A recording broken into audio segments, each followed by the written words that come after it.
Student এখন তোমরা page number 85টা খুলো। দেখছস স্যারটা দেখছিস নি পেজ নাম্বার 85 কই আসেরা স্যার আমার দিকে দেখছে। হ্যাঁ শিলু, তুমি পড়ো তো রিডিংটা। স্যার স্যার আপনার রিডিং করতে অনেক মজা লাগতেছে না স্যার?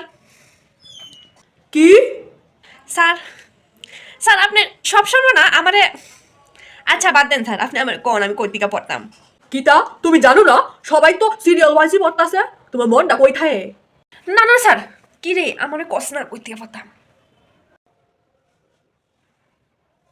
কি রে শিলু, দাঁড়াও, তুমি খালি স্টাইলই করতে পারো, পড়াশোনার কোনো নাম গন্ধ তো নাই। ওই যতটি ক্লিপ তুই তো চুলা লাগাইছস, এতটি যদি মার্কস আনতে পারতি তাহলে আজকে পাশ করলইলে, বুঝছস? ম্যাম তাই ডেলি ব্যাগে কইরা লিপস্টিক আনে। কি রে শিলু, কি তা শুনতাছি আমি, তুই ব্যাগে করে লিপস্টিক আনস? সত্যি আমি আনি না ম্যাম, সত্যি না। দেখি আমার তো ব্যাগটা দে, আমি তো ব্যাগটা চেক করুম। হ্যাঁ, পড়াশোনার নাম গন্ধ নেই, খালি স্টাইলই করতে চিনবি। ওই তোর ব্যাগের মধ্যে তো পাইলাম না।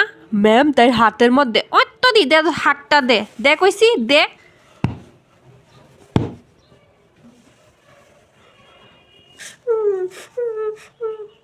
এই ফুলের আমি যদি আমার বয়ফ্রেন্ডের দেওয়া ফ্রিটা না খাওয়াইছি দেখিস।